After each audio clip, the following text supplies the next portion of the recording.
सरहद संवाद कार्यक्रम के अंतर्गत आज हम आए हुए हैं अररिया जिला और हमारे साथ अररिया जिला के नव पदस्थापित जिला शिक्षा पदाधिकारी श्री साहेब आलम जी हैं। सर, सबसे पहले आकाशवाणी में हम आपका स्वागत करते हैं। आपका भी बहुत बहुत शुक्रिया और आपके श्रोताओं को भी बहुत बहुत शुक्रिया। जी। सर, हम बात कर रहे हैं आज अररिया जिला में शिक्षा व्यवस्था पर, और शिक्षा व्यवस्था में विशेष जो हमारा फोकस है वह है मिशन निपुण बिहार। ये भारत सरकार का भी एक मिशन है और इसका उद्देश्य है कि वर्ष 2026-27 तक भारत के सारे बच्चे 1 से 3 क्लास में जो पढ़ रहे हैं उनको संख्या का और भाषा का ज्ञान अनिवार्य रूप से होनी चाहिए।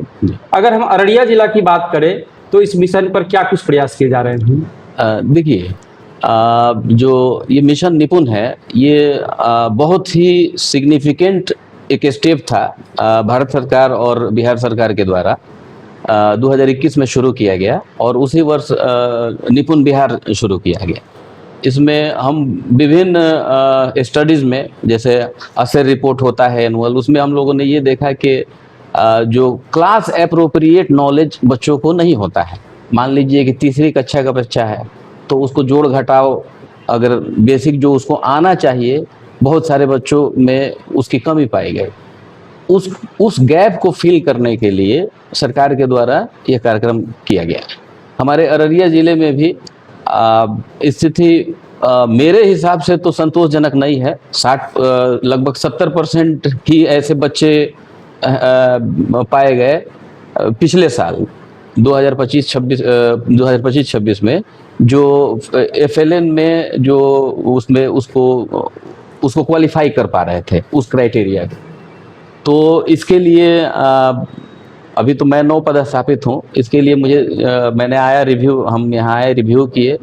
तो इसके लिए सरकार के भी, डायरेक्टोरेट के भी निर्देशन में, SCRT के निर्देशन में और यहाँ ज़िले में भी हम लोग इस पे काम कर रहे हैं। उसमें से सबसे पहले तो डाइट में जो भी प्रशिक्षण हो रहे हैं, शिक्षकों के नियमित प्रशिक्षण हो रहे हैं, उसमें 1 to 3 क्लास के जो बच्चे हैं, जो शिक्षक हैं, उनको निपुण का स्पेशल ट्रेनिंग दिया जा रहा है।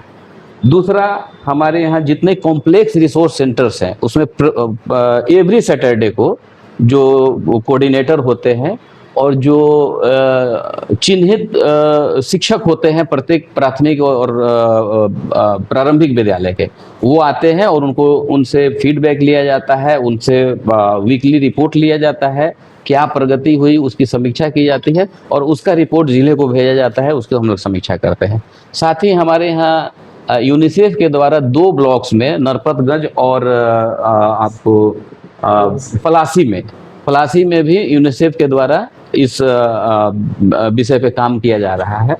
चौथा ये है कि हम लोग और भी सभी शिक्षकों से रेगुलर VC करके ब्लॉक वाइज हम लोगों ने प्रतिदिन इस विषय पे हम लोग ये कर रहे हैं कि ये बेसिक है और इसका इम्पोर्टेंस इसी से समझा जा सकता है कि जो बेस है वो मजबूत होना चाहिए, तभी आगे के क्लासेज में भी हम लोग बच्चे हमारे एक्सेल कर पाएंगे। अभी 70% है पिछले साल, लेकिन मैं इससे सेटिस्फाइड नहीं हूँ। मुझे लगता है कि ये आखिरी वर्ष है जो लक्ष्य का है और मैं उम्मीद करता हूँ कि मैं और मेरी टीम इसको 100% मुझे करने का मेरा लक्ष्य। जी, इस मिशन के तहत जो बच्चों को पढ़ाना है उसमें सिखाने पर ज़्यादा बल दिया गया है, लर्निंग पर ज़्यादा बल दिया गया है। उसके लिए क्या प्रयास कर रहे हैं? क्या क्लास का माहौल बदला जा रहा है और भी क्या टेक्निक्स यूज किए जा रहे हैं? देखिए, 1 से 3 के जो क्लास में है, तो क्लासरूम में ही जो बेसिक, जो बच्चों को प्ले विथ फन वाला जो मामला होता है कि भाई बच्चों को ऐसा नहीं लगे कि बहुत हेवी कुछ हम काम कर रहे हैं, उसको चित्र के द्वारा, खिलौनों के द्वारा FLN किट प्रोवाइड किया जाता है सरकार के द्वारा और वो प्लेफुल मूड में उसको हम लोग सिखाते हैं और स्टेट से भी डायरेक्शन है और उसी के थ्रू कि बच्चे सीखें, बच्चों के लैंग्वेज में, बहुत हेवी नहीं हो और उसको कैसे अट्रैक्टिव बनाया जाए कि बच्चे उसमें ज़्यादा से ज़्यादा एंगेज हों। इसके लिए हम लोग यही करते हैं इसको। और शिक्षकों को भी स्पेशल ट्रेनिंग दी जाती है कि बच्चों को बहुत माइंडली तरीके से उनके एज एप्रोप्रिएट लैंग्वेज में, उनकी भाषा में उनके साथ घुल मिलकर बात करके उनको उनको इंजॉयफुल बनाया जाए, प्लेफुल बनाया जाए टीचिंग को, ना कि हेवी सिर्फ होता है कि वन वे आप कोई भी बात कर देते हैं और उनको समझ में आता है। तो इसको हम लोग डिस्करेज करते हैं, बच्चों को इंगेज करना है। जी जी 1 से 3 की बात हो रही है। पूरा अगर हम प्राथमिक विद्यालय की ही बात करें सर, तो एक बड़ी समस्या ग्रामीण क्षेत्र में आती है कि ये बच्चे रेगुलर स्कूल नहीं आते हैं। जी इसको लेकर क्या कोई प्रयास किया जा रहा है कि बच्चे निरंतर स्कूल आए और इस मिशन का हिस्सा बन सके? जी पहले से पिछले कुछ सालों में हम लोगों का ध्यान इस तरफ गया है कि बच्चे नहीं हो पाते हैं। जैसे अररिया है, तो अररिया बाढ़ प्रभावित जिला है। यहाँ पे poverty one of the poorest regions of the state है। तो यहाँ पे बच्चों के साथ ये भी समस्या है कि अपने गार्जियन का कभी किसी न किसी बहाने के काम करने में लग गए, ये रहे, जागरूकता की भी कमी है। तो हम लोग भी प्रयास कर रहे हैं। शिक्षकों से मेरा इंस्ट्रक्शन यही रहता है कि आप जाइए, जो बच्चे नहीं आते हैं उनके गार्जियन को कॉल कीजिए, बुलाइए, और प्रत्येक जो सैटरडे को पेरेंट टीचर मीटिंग होती है उसको प्रभावी बनाने पे मेरा बहुत ज़्यादा प्रायोरिटी है कि आप डायरेक्ट अभिभावक से भी संवाद करें। आप कितना भी मूलभूत सुविधाएं दे दे, लेकिन जो बच्चा अगर नहीं आएगा विद्यालय में, अगर नहीं आ रहा है, तो फिर हमको बच्चों के लिए ही सारा काम करते हैं। तो इस पे भी मेरा प्रयास है, और यहाँ पे जिला पदाधिकारी महोदय के गार्जियनशिप में हम लोग इस पे आगे बढ़ेंगे। अभी और काम करने की ज़रूरत है, और पहले से इम्प्रूवमेंट तो हुआ है। जी जी FLN किट प्रत्येक शैक्षणिक वर्ष में देना अनिवार्य है। जी अब तक इस शैक्षणिक वर्ष के लिए FLN किट प्राप्त नहीं हुआ है विद्यालय को, इसके लिए क्या कहेंगे आप? नहीं, ये स्टेट से आता है, और हम लोगों को जानकारी हुई है कि बहुत शीघ्र ही सबको उपलब्ध करा दिया जाएगा। स्टेट से ही सभी बच्चों को प्रोवाइड किया जाता है। हमारे यहाँ जिले में आता है, जिले से हम लोग स्कूल में पहुंचाते हैं। अभी प्रक्रियाधीन है, मुझे लगता है कि 10-15 दिन में आ जाएगा। जी अब बिहार सरकार ने बहुत ही महत्वपूर्ण एक मॉडल स्कूल का कॉन्सेप्ट लाया है, जो कि जी। बहुत ही महत्वपूर्ण है। जी। सरस्वती विद्या निकेतन के नाम से चलाया जा रहा है। जी। अगर अररिया जिले की हम बात करें तो यहाँ कितने मॉडल स्कूल चिन्हित किए गए हैं और उसमें क्या कुछ सुविधाएं दी गई हैं? देखिए, अररिया जिले में पहले 9 विद्यालय, प्रत्येक प्रखंड में एक विद्यालय चुना गया था। जी और फिर 3 जो है वो जिला मुख्यालय में करना था, वो अभी ऐड हुआ। तो 9 जो विद्यालय हैं उनका उद्घाटन विधिवत रूप से हो चुका है। और जैसा भी आज हम रैंडम एक स्कूल में गए थे, आपने देखा जी, होगा, बिल्कुल। और आपने डिफरेंस भी देखा होगा कि बच्चों में उत्साह है, शिक्षकों में भी उत्साह है, एक अलग जोश है। मॉडल स्कूल में हम पढ़ रहे हैं, और उनमें बच्चों का सिलेक्शन होता है। NMS जो राष्ट्रीय मेधा आय वाला जो एग्ज़ाम होता है, उसमें अगर मिनिमम क्राइटेरिया फिक्स है, उसमें मार्क्स आते हैं, तो उसके बच्चों का एडमिशन होता है। और इससे ये दूसरे बच्चे भी, इसका इफेक्ट ये होता है कि दूसरे बच्चे भी वैसे कंपटीशन में बैठना चाहते हैं, और इससे कॉम्पिटिटिवनेस बढ़ता है, और उस तरीके से वो एडमिशन का क्राइटेरिया है। और हमारे यहाँ सभी विद्यालयों में जो शिक्षकों की प्रतिनियुक्ति है वो एक बहुत स्पेशलाइज्ड कमेटी के द्वारा होती है। DDC मैडम उसकी चेयरमैन हैं, और स्पेशलिस्ट लोग जो हमारे एग्जिस्टिंग टीचर हैं उन्हीं का इंटरव्यू लेते हैं। बहुत स्ट्रिक्ट क्राइटेरिया है। तो अभी तक जितना हम लोगों को जितना संख्या में चाहिए अभी उतना नहीं हो पाया है, लेकिन उसमें अच्छे शिक्षकों की प्रतिनियुक्ति करके क्लासेस विधिवत रूप से प्रारंभ कर दी गई। जी मॉडल स्कूल में विषयवार शिक्षकों की आवश्यकता होती है, तभी वो अच्छे से पढ़ा सकेंगे। जी। क्या इस जिले में विषयवार शिक्षकों की प्रतिनियुक्ति हो गई है? अभी फिलहाल हम लोग प्रतिनियुक्ति से काम चला रहे हैं, लेकिन विभाग स्तर पे, स्टेट लेवल पे ही रेशनलाइजेशन का काम चल रहा है। और जो रिक्ति होनी है वो कंप्यूटर के द्वारा हुई है, उसकी प्रविष्टि हमारे जिले के द्वारा भी कर दी गई है। और आज से पोर्टल भी खुल गया है, कल से पोर्टल भी खुल गया है स्टेट में। और मुझे लगता है कि 10-15 दिन के अंदर जो विषयवार जहाँ पे जो भी कमी है उसको पूरा कर लिया जाएगा। जी लाइव क्लासेस पर बिहार सरकार का काफी जोर रहा है। जी। तो क्या लाइव क्लासेस से बच्चों को जोड़ने के लिए कुछ प्रयास स्कूल स्तर पर किए जा रहे हैं? जी, हमारे यहाँ जिले स्तर पे बहुत ही जो टैलेंटेड, खास करके साइंस, फिजिक्स, मैथ और केमिस्ट्री, बायो, जो कोर सब्जेक्ट्स होते हैं साइंस के और अंग्रेजी के, यहाँ पे हमारे यहाँ गर्ल्स हाई स्कूल है, वहाँ पे फिजिकल क्लास चलता है, और जिसमें बच्चों को एक मिनिमम टेस्ट लिया जाता है और उनको कोचिंग दी जाती है। साथ ही यहाँ पे यूट्यूब के चैनल के माध्यम से भी हमारे शिक्षकों के द्वारा किया जा रहा है, जिसको कभी भी डाउनलोड करके विद्यालयों के स्मार्ट जो टीवी प्रोवाइड किए गए हैं उनको दिखाया भी जाता है।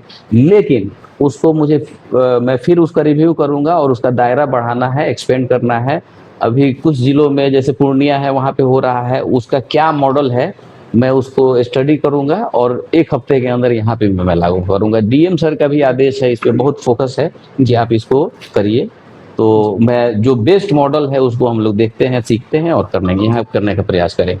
जो मॉडल स्कूल बनाए गए हैं उसमें सरकार की पहल है कि नीट और जेई के लिए मुफ्त तैयारी कराई जाए जी। क्या इस तरह का इंस्ट्रक्शन यहाँ प्राप्त हुआ है, कोई पहल की गई है? जी, यहाँ भी इंस्ट्रक्शन प्राप्त की गई है। डिटेल्ड उसका गाइडलाइन आना बाकी है, जैसे ही हम लोगों को मिलेगा हम लोग उस पर काम शुरू कर देंगे। जी, अगर विद्यालयों में बुनियादी सुविधा की बात की जाए तो ज़्यादातर विद्यालयों में समस्या होती है कि शौचालय है महिलाओं के लिए, लड़कियों के लिए अलग नहीं है, या फिर सफाई की समस्या होती है। तो इन सब के लिए क्या प्रयास किए जा रहे हैं? नहीं, अररिया जिले में 100% विद्यालयों में महिलाओं बच्चियों के लिए अलग से शौचालय है और हाउस कीपिंग एजेंसीज के थ्रू डेली साफ सफाई, विद्यालय परिसर के साफ सफाई का भी ख्याल रखा जा रहा है। तो आज से अगर 3-4 साल पहले से तो स्थिति बहुत ही ज़्यादा सुधरी है।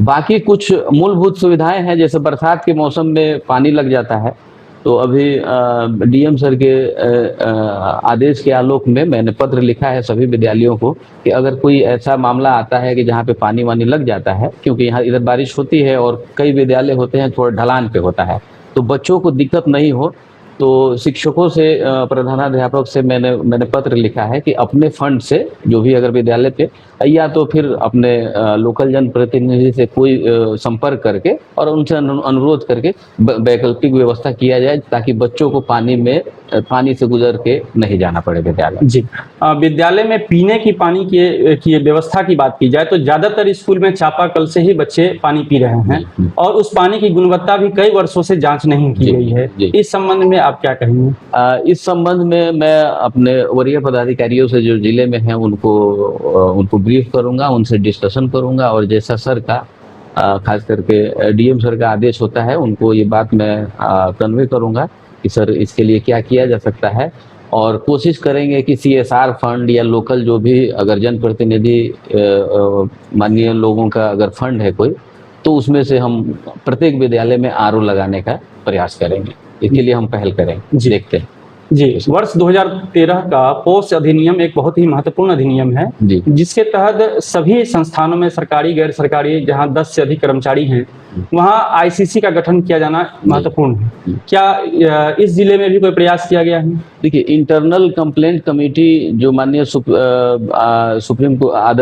ऑनरेबल सुप्रीम कोर्ट के आदेश पे गठन किया जाना था, हमारे कार्यालय में है, लेकिन चूंकि बहुत सारे विद्यालय हैं जहाँ पे ऑलमोस्ट एवरी स्कूल में महिला शिक्षिका है और 10 से ज़्यादा का एस्टेब्लिशमेंट है, तो मैं अभी रिव्यू करता हूँ कि यहाँ पे क्या स्टेटस है, और नहीं होगा तो मैं पत्र देता हूँ कि इंटरनल कंप्लेंट कमेटी का गठन जल्द से जल्द किया जाए।